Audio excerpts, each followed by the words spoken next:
तो हम अपना एक नया लेक्चर शुरू करते हैं फॉर मैट्रिक क्लास। इससे पहले की क्लास के अंदर आपने पढ़ा है Newton first law, Newton second law और आज हम पढ़ेंगे न्यूटन थर्ड लॉ। इसके मैं आपको कुछ 5 पॉइंट्स बताऊंगा जो कि आपको याद रखने हैं। देखें ये जो पॉइंट्स मैंने बोर्ड पे लिखे हैं आपके लिए 5, आप मैट्रिक क्लास में हैं, आपको याद करने हैं। जब आप फर्स्ट ईयर में जाएंगे तो भी आपको याद रखने को, इतना ज़्यादा चेंज नहीं आएगा इसके अंदर। हाँ, न्यूटन थर्ड लॉ को थोड़ा ज़्यादा एलोबोरेट किया जाएगा फर्स्ट ईयर के लिए, पर मैट्रिक क्लास के लिए ये जो बोर्ड पे लिखा हुआ है ये बहुत ही अच्छा, मैं तो कह रहा हूँ बहुत ज़्यादा बेस्ट है। आप इसको याद रखेंगे और इससे बहुत सारे आपके एंट्रेंस एग्जाम के एमसीक्यूज भी सॉल्व होंगे। तो हम देखें क्या पढ़ रहे हैं। लिखा हुआ है Newton third law, to every action there is always equal reaction but in opposite direction. Simple कहने का मतलब है एक्शन का रिएक्शन होता है, हर एक्शन का कोई ना कोई रिएक्शन होता है। देखें फिजिक्स की जो बेसिक डेफिनेशन होती है वो होती है स्टडी ऑफ नेचर। नेचर में जो भी चीजें आप उसको पढ़ें दैट इज फिजिक्स। तो study of nature is called physics.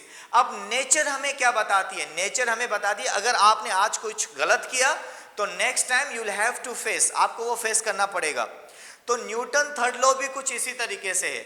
अगर आपने कुछ एक्शन किया तो आपको उसका रिएक्शन जरूर मिलेगा और अपोजिट डायरेक्शन में मिलेगा। सिंपल कहने की बात है, अगर आप जमीन पे चलते हैं तो आप एक्शन करते हैं, आप एक्शन जमीन पे आप फोर्स लगाते हैं और जमीन आपको क्या देती है? रिएक्शन देती है। मेरे पास एक बॉल है, वो बॉल मैंने दीवार पे हिट किया तो एक्शन हुआ दीवार पे और दीवार ने मुझे दिया reaction. Swimming is possible, swimming possible है, action reaction Newton third law की वजह से। आप जब पानी में जाते हैं तो आप एक्शन करते हैं वाटर पे और वो वाटर आपको रिएक्शन देता है। तो जो एक्शन और रिएक्शन होता है उसी चीज को कहा जाता है न्यूटन थर्ड लॉ। अब हम पढ़ते हैं। अब आपसे कोई भी पूछेगा जी न्यूटन थर्ड लॉ की डेफिनेशन बताएं, आप कहेंगे to every action there is always an equal reaction. हर एक्शन का एक रिएक्शन होता है बट अपोजिट डायरेक्शन में होता है। हम स्विमिंग करते हैं, हम एक्शन पानी पे करते हैं इनवर्ड और पानी हमें रिएक्शन देता है अपवर्ड, तभी तो हम आगे जाते हैं।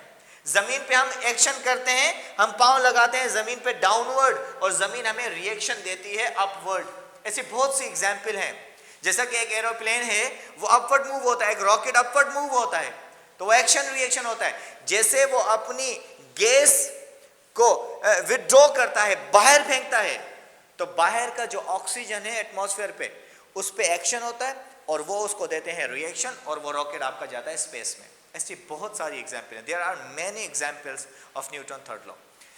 ये हुआ हमारा कंप्लीट। अब हम इसके कुछ 5 पॉइंट्स पढ़ते हैं। सबसे पहला point, there is no isolated single force exist in nature. देखें जब भी न्यूटन थर्ड लॉ की बात की जाएगी तो 2 चीजें आएंगी, एक एक्शन एक रिएक्शन। न्यूटन थर्ड लॉ में कभी भी एक्शन नहीं आएगा या सिंपल रिएक्शन नहीं आएगा, 2 चीजें आएंगी, एक होगा एक्शन एक होगा रिएक्शन। मतलब दिस, पहले आएगा एक्शन तो आपको फिर उसका मिलेगा रिएक्शन। तो मैंने देखो क्या लिखा हुआ है, there is no isolated, isolated मतलब single force exist in nature. ये आइसोलेटेड मतलब सिंगल। अभी इस पेंडेमिक में वर्ड चल रहा है ना आइसोलेशन, अपने आप को आइसोलेट कर लें, मतलब अपने आप को अकेला कर लें। अगर है खुदा ना खास्ता है तो आप आइसोलेट हो जाएं, तो उससे मिलता जुलता वर्ड है isolated. There is no isolated single, isolated मतलब सिंगल, कोई भी सिंगल फोर्स इस दुनिया में एग्जिस्ट नहीं करती। अगर हम न्यूटन थर्ड लॉ की बात करते हैं, जब भी हम न्यूटन थर्ड लॉ की बात करेंगे there will always be 2 forces, action and reaction. तो सर अब हमें यह सेंटेंस समझ में आया कि जब न्यूटन थर्ड लॉ की बात करेंगे कोई भी आइसोलेटेड सिंगल फोर्स नहीं होगी, तो सर फिर क्या होगा? तो होगा ये forces always comes in pair, forces हमेशा पेयर में आएंगी। नंबर 1, कोई सिंगल फोर्स नहीं होगी, फोर्सेस हमेशा पेयर में आएंगी और वो pair, that pair is called action and reaction, और उस पेयर को कहा जाएगा एक्शन एंड रिएक्शन। तो देखें 3 पॉइंट आपके पास हुए। नंबर 1, कोई सिंगल फोर्स एग्जिस्ट नहीं करेगी। नंबर 2, फोर्सेस हमेशा पेयर में आएंगी। नंबर 3, वो पेयर क्या कहलाएगा जी? वो पेयर कहलाएगा action and reaction.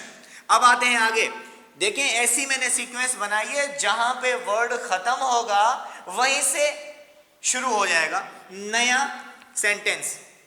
There is no single force exist in nature, forces always comes in pair, forces always comes in pair. ये वर्ड कहां पे खत्म हो रहा है? पेयर पे, वहीं से शुरू हुआ। That pair is called action and reaction. और उसी पेयर को क्या कहा जाता है? सर पेयर का मतलब two things, a pair of shoes, दो shoes, pair of socks, a pair of jeans, a pair of sixes. मतलब पेयर का मतलब होता है टू।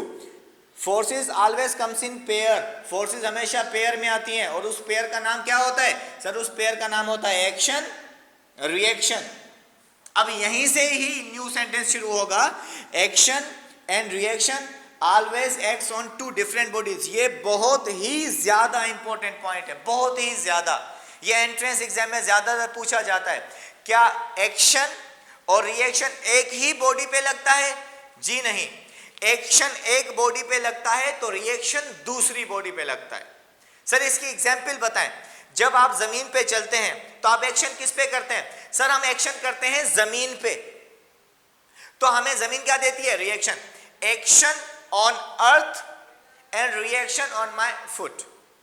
अगर मैंने एक बॉल दीवार पे मारा, action on wall and reaction on ball, ball वापसी आएगा। Swimming, sir action on water and reaction on my body. तो एक्शन और रिएक्शन हमेशा दो अलग अलग बॉडीज पे लगेंगे। अगर आपने कभी कह दिया कि एक्शन और रिएक्शन एक ही बॉडी पे लगेगा, मतलब आपने न्यूटन थर्ड लॉ पढ़ा ही नहीं है। तो एक्शन और रिएक्शन हमेशा दो अलग अलग बॉडीज पे लगेगा। आखिरी पॉइंट जो कि ज्यादातर बच्चों को समझ में नहीं आता, वो इसको इग्नोर कर देते हैं क्योंकि वो टाइम नहीं देते, इसे समझते नहीं है। आप प्रॉपर तरीके से समझें, बिल्कुल सिंपल बात है। Nature of force is same, nature of force is same. अब नेचर ऑफ फोर्स कैसे सेम होगी? मैंने यहां दो मैग्नेट बनाए। सर मैग्नेट क्या होता है? और भाई मैग्नेट यार चकमक होता है, मैग्नेट मकनातीस होता है। हाँ सर समझ में आया। मैग्नेट जी कितने मैग्नेट हैं? सर दो मैग्नेट बने हुए हैं यहां पे। ये एक मैग्नेट, इसको मैंने कह दिया मैग्नेट ए, ये कह दिया मैंने मैग्नेट बी। इस मैग्नेट के कितने पोल होते हैं? दो पोल होते हैं। सर ये हम आगे पढ़ेंगे, इसी मैट्रिक क्लास में आगे पढ़ेंगे हम मैग्नेट के बारे में। अभी ये है कि मैग्नेट के दो पोल हैं, नॉर्थ पोल साउथ पोल। इस मैग्नेट के north pole south pole. Sir हम बचपन में याद आ गया हमें, हम दो मैग्नेट ऐसे करीब लेकर आते थे, वो मैग्नेट एक दूसरे को रिपेल भी करते हैं और कभी कभी वो दो मैग्नेट एक दूसरे को अट्रैक्ट भी करते हैं। मतलब वो एक फोर्स लगाकर अट्रैक्ट करते हैं और एक फोर्स लगाकर एक दूसरे को रिपेल करते हैं। तो यहां पर ये नॉर्थ और ये नॉर्थ, ये दोनों एक दूसरे को क्या करेंगे? रिपेल।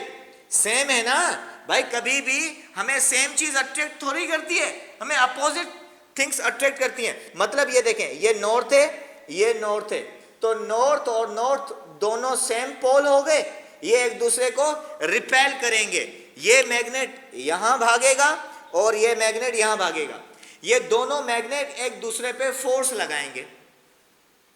अच्छा, ये ए अगर इस पे लगाएगा एक्शन तो ये बी लगाएगा रिएक्शन।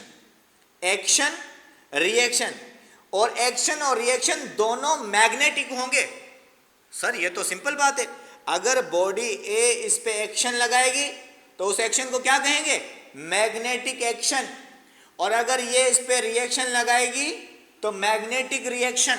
अब यहां पे आते हैं, सर ये क्या चीजें? और भाई ये चार्ज है, Q1 मतलब चार्ज 1, Q2 मतलब चार्ज 2। सर हमने नहीं पढ़ा कभी, क्योंकि इससे पहले आपके कोर्स में था ही नहीं।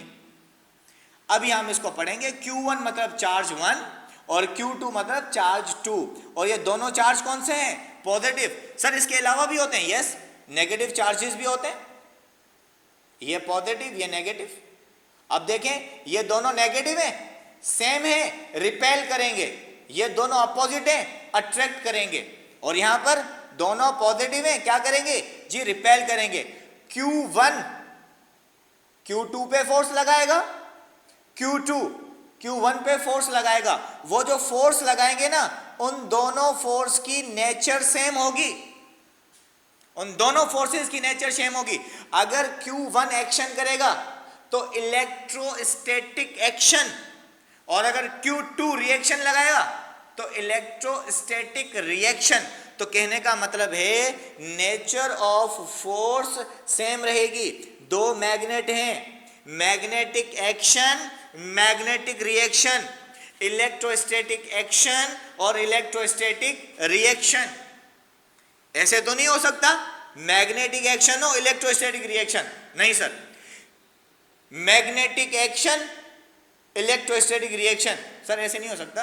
दोनों magnetic action magnetic reaction, electrostatic action electrostatic reaction, nature of force क्या रहेगी? सेम। लास्ट पॉइंट, अगर मैं जमीन पे चल रहा हूं सिंपल एक्शन सिंपल रिएक्शन। ये बात यहां तक कंप्लीट हुई। इसका स्क्रीनशॉट लें, सही तरीके से इसको लिखें, नेक्स्ट क्लास में इससे आगे पढ़ेंगे। Thank you.